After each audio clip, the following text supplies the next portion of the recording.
అందరి నమస్కారం అండి.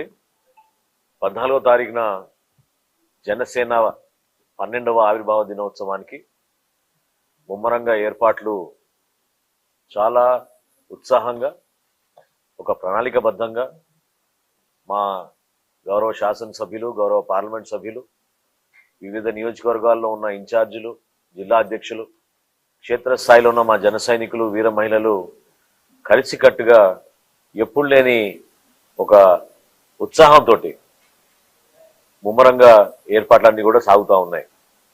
అయితే ఇక్కడ మనం అందరం కూడా ప్రధానంగా చూడాల్సింది పిఠాపురంలో నిర్వహించుకోబోయే ఈ సభ ఖచ్చితంగా గతంలో ఎప్పుడు లేని విధంగా చక్కటి ఏర్పాట్లు, సౌకర్యాలు, అంత దూర ప్రయాణం చేసే ప్రతి ఒక్క నాయకుడికి, కార్యకర్తకి తిరుగు ప్రయాణంలో కూడా ఎక్కడ కూడా లోటు లేకుండా చూసుకోవాల్సిన బాధ్యత మీ అందరం కూడా చాలా జాగ్రత్తగా ప్రిపేర్ చేసుకుంటూ వస్తూ ఉన్నాం. సభ 4ంటికి ప్రారంభమై కొన్ని కల్చరల్ ప్రోగ్రామ్స్ మా పార్టీ అధ్యక్షులు పవన్ కళ్యాణ్ గారి ఆదేశాలతో యువతకు ప్రాధాన్యత ఇవ్వమని కోరడం జరిగింది. సో రాష్ట్రం నలుమూల నుంచి కొంతమంది సెలెక్ట్ చేసి మహిళా సమస్యలపైన, వ్యవసాయం గురించి, అదేవిధంగా రైతులు పడుతున్న కష్టాల గురించి, క్షేత్రస్థాయిలో యువత ఏదైతే ఆశిస్తున్నారో రాబోయే రోజుల్లో ఎటువంటి పరిపాలన వారికి మరింత అభివృద్ధి, సంక్షేమం చేపడుతుందో ఒక భరోసా ఇచ్చే విధంగా చేయాల్సిన కార్యక్రమాల గురించి యువతకు ఒక మంచి వేదిక ఈ ఆవిర్భావ దినోత్సవం ఉండాలని మా ప్రెసిడెంట్ గారు కోరారు. వాటికి అనుగుణంగా యువతని ప్రత్యేకంగా ఆహ్వానిస్తున్నాం. ఒక కొత్త ఆలోచనతోటి కల్చరల్ ప్రోగ్రామ్స్ కూడా మన సంస్కృతిని పెంచే విధంగా ఈ రోజున్న మన యువతకు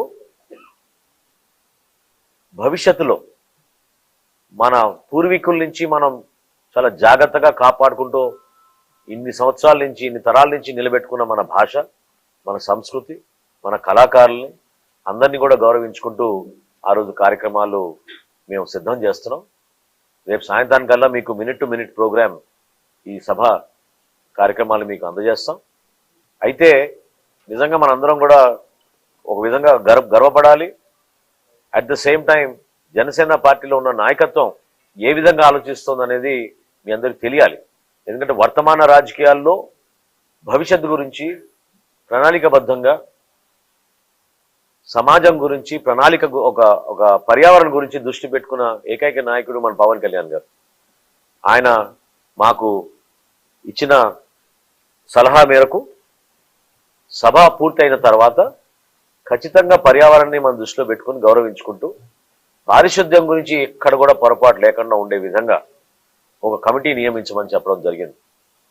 దానికి ప్రత్యేకంగా మన పార్లమెంట్ సభ్యులు ఉదయ్ గారి ఆధ్వర్యంలో ఒక 25 మంది స్థానికంగా ఉన్న నాయకులందరితోటి ఒక చక్కటి కమిటీ వేసి ప్రతి ఫ్లెక్సీ కానివ్వండి, ప్రతి జెండా కానివ్వండి, అది ఇతర పార్టీల జెండాలైనా సరే గౌరవించుకుంటూ చాలా జాగ్రత్తగా సభ పూర్తయిన తర్వాత ఆ సభా ప్రాంగణమే కాకుండా చుట్టుపక్కల కూడా హైవేలోనూ, గ్రామాల్లోనూ, అన్ని చోట్ల కూడా ప్రజలకి ఎక్కడ కూడా అసౌకర్యం కలగకుండా ఉండే విధంగా ప్రిపేర్ చేయమని మన పార్టీ అధ్యక్షులు పవన్ కళ్యాణ్ గారు కోరారు.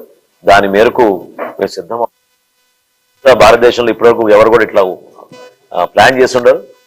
నిజంగా వర్తమాన రాజకీయాల్లో ఈ విధమైన ఆలోచనలు, పర్యావరణం గురించి ప్రత్యేకంగా ఒక నమ్మకంతో భవిష్యత్తు మనకు ఉండదు, మన పర్యావరణ జాగ్రత్త చూసుకోపోతే అనే ఆలోచనతోటి మా పార్టీ అధ్యక్షులు పవన్ కళ్యాణ్ గారు ఈ విధంగా కార్యక్రమాన్ని తీసుకొచ్చారు. సుమారు 5 గంటల పాటు జరిగే ఈ సభ 4ంటికి ప్రారంభమవుతుంది. తప్పకుండా అనేక మంది నాయకులు అనేక అంశాలపైన కూటమిలో ఉన్నాం కాబట్టి మీ అందరం కూడా ఎంతో బాధ్యతతోటి రాబోయే రోజుల్లో చేయబోయే కార్యక్రమాలు, ప్రభుత్వం చేపట్టిన కార్యక్రమాలు, ఇప్పటివరకు మేము 9 నెలల్లో ఏ విధంగా ప్రజల్లోకి తీసుకెళ్ళగలిగాం ఆ కార్యక్రమాల గురించి కూడా మీ అందరం కూడా మాట్లాడతాం. మీరందరినీ కూడా సహకారం ఎంతో అవసరం. దూర ప్రాంతాల నుంచి వస్తున్న కార్యకర్తలకి, నాయకులకి మేము ఈ రోజున మేము ఫైనలైజ్ చేసింది ఏంటంటే తిరుగు ప్రయాణంలో మీకు ఎక్కడ కూడా అసౌకర్యం కలగకుండా మీకు ఎంపీ గారు చక్కటి సలహా ఇచ్చారు. అదేవిధంగా బొలిశెట్టి శ్రీని గారు ఖచ్చితంగా 4 ప్రధాన రహదారుల్లో ప్రతి ఒక్కరికి కూడా భోజన సౌకర్యాలు ఏర్పాటు చేస్తున్నాం. ఎందుకంటే ఆలస్యంగా ఇంటికి వెళ్ళి ఇబ్బంది పడకుండా ఉండడానికి కోసం ఖచ్చితంగా వచ్చిన సభ్యులందరికీ కూడా సభకు హాజరైన ప్రతి ఒక్కరికి కూడా మేము తిరుగు ప్రయాణంలో ఎక్కడ కూడా భోజనం విషయంలో అసౌకర్యం కలగకుండా అక్కడక్కడే ఫ్రెష్గా వండి పెట్టి ఈ 4 ప్రధాన రహదారుల్లో వేల సంఖ్యలో అందరూ కూడా అందించడానికి మేము ఒక మంచి ప్రణాళిక సిద్ధం చేసుకున్నాం. ఇంకో విషయం ఏంటంటే వాతావరణంలో మార్పులు కనపడుతున్నాయి. మనకి ఉష్ణోగ్రత పెరిగింది కాబట్టి మజ్జిగ, మంచినీటి సౌకర్యం, ఓఆర్ఎస్ ప్యాకెట్లు ఇవన్నీ కూడా పుచ్చకాయలు నానాజీ గారు గుర్తు చేశారు. కడప నుంచి కూడా కొంతమంది ముందుకు వచ్చారు మా నాయకులు. సో ఇక్కడ కూడా స్థానికంగా నానాజీ గారి ఆధ్వర్యంలో పుచ్చకాయలు కూడా ఏర్పాటు చేసి పవన్ కళ్యాణ్ గారి కోరిక మేరకు ఎవరైతే తోపుడు బండ్లు వాళ్ళు ఉన్నారో పాపం ఈ ప్రాంతంలో వాళ్ళందరినీ కూడా పిలిపించి వాళ్ళకి ఆ రోజు ఒక చక్కగా ఉపాధి అవకాశం కల్పించే విధంగా ఒక కార్యక్రమం ఏర్పాటు చేయమన్నాం. సో ఈ కాకినాడ మరియు పిఠాపురంలో ఉన్న తోపుడు బండ్ల వాళ్ళందరినీ కూడా ఆ రోజు సభా ప్రాంగణం దగ్గర వాళ్ళందరికీ ఇటువంటి అవకాశం కల్పించి ఉచితంగానే ఇవన్నీ మేము ఉచితంగానే ఇస్తాం. కాకపోతే వాళ్ళకి ఆ రోజు ఉపాధి కల్పించే విధంగా వాళ్ళు కూడా ఒక గౌరవం తగ్గే విధంగా ఈ కార్యక్రమం ఆ రోజు నిర్వహించబోతున్నాం. సో ఈ విధంగా చేసే కార్యక్రమాలన్నీ కూడా ఒక కొత్త ఉత్తేజంతో ఒక అద్భుతమైన నాయకత్వం మా పార్టీ అధ్యక్షులు పవన్ కళ్యాణ్ గారి ఆధ్వర్యంలో మేము ముందు తీసుకెళ్తున్నాం జనసేన పార్టీని. వర్తమాన రాజకీయాల్లో ఇటువంటి ఆలోచనలు బహుశా ఎవరికి గతంలో వచ్చి ఉండవు. నిజంగా గర్వపడుతూ ఈ కార్యక్రమం విజయవంతంలో మీ అందరూ కూడా సహకారం ఎంతో అవసరం. మీడియా మిత్రులందరూ కూడా కలిసి రావాలి, ప్రజలందరూ కూడా భారీ సంఖ్యలో రావాలి. మీరు వచ్చిన రూట్ కానివ్వండి, మీ పార్కింగ్ విషయాల్లో కానివ్వండి, ఇవన్నీ కూడా రేపు సాయంత్రం కల్లా ఖచ్చితంగా ఒక స్పష్టమైన ప్లాన్ అనేది మేము తీసుకొచ్చి మీ ముందు ఉంచుతాం.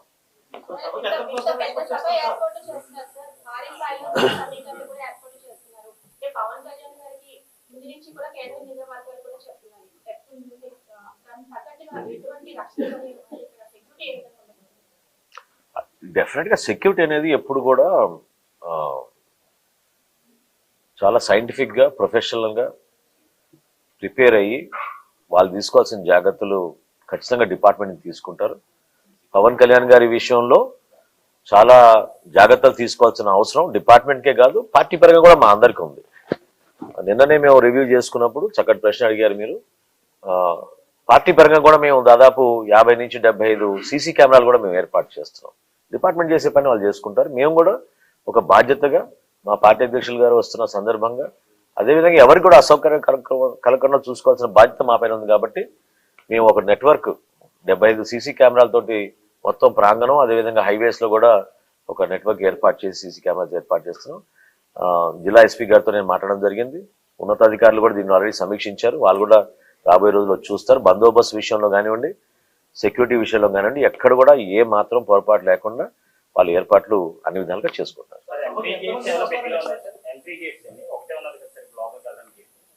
లాస్ట్ లో చూస్తారు మీరు.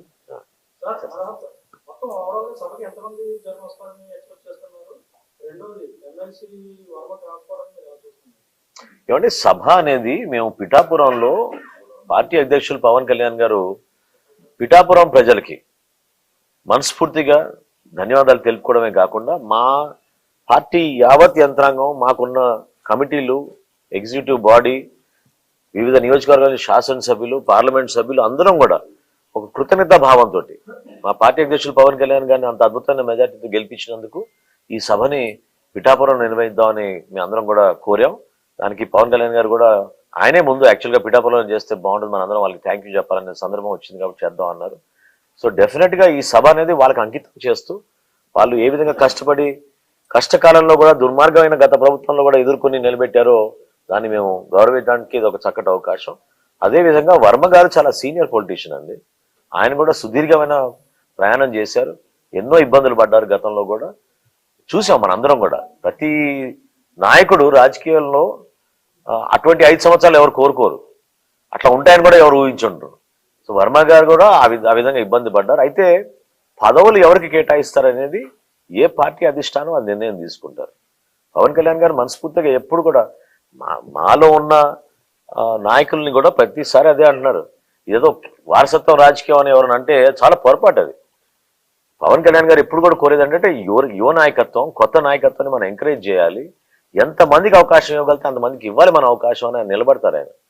ఇప్పుడు చాయిస్ ఇస్తే ఆయన పదవి తీసుకోరు కానీ ఇతరులకు పదవి ఇచ్చే మనిషి ఆయన. కాబట్టి వర్మ గారి విషయంలో కూడా ఖచ్చితంగా ఆయనకి న్యాయం జరగాలి. ఆ విధంగా ఆయనకు గౌరవించుకుంటాం.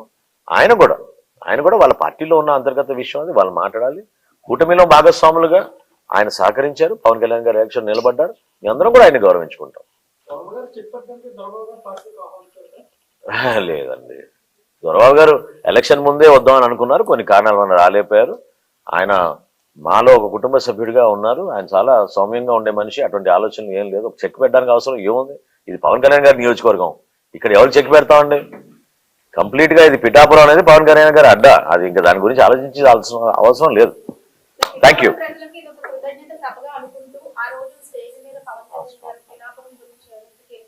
అఫ్ కోర్స్ ఇప్పుడు జరిగిన కొన్ని అభివృద్ధి కార్యక్రమాలు ఏ విధంగా కష్టపడి కేబినెట్ లో కూడా కొన్ని తీర్మానాలు చేపించి ప్రత్యేకంగా శాంక్షన్ చేపించారో పిఠాపురం గురించి అవన్నీ కూడా వివరిస్తారు పవన్ కళ్యాణ్ గారు. అంటే ఎక్కువ మందికి తెలియకపోవచ్చు కానీ చాలా అద్భుతమైన కార్యక్రమాలు ఈ 8 నెలల్లోనే పవన్ కళ్యాణ్ గారు ఉప ముఖ్యమంత్రిగా అయినాక పిఠాపురం శాసనసభ్యుడిగా ఆయన ఒక బాధ్యత తీసుకుని అనేక అభివృద్ధి కార్యక్రమాలు మంజూరు చేపించారు. వాటి గురించి వివరిస్తారు.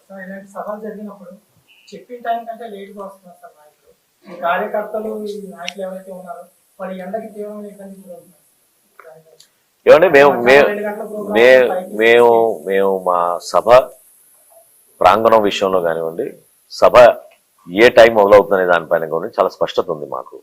4 సాయంత్రం మా సభా కార్యక్రమాలు మొదలవుతాయి. సో ఎవరికి ఇబ్బంది కలగకూడదు, ఎవరికి అసౌకర్యం కలగకూడదు.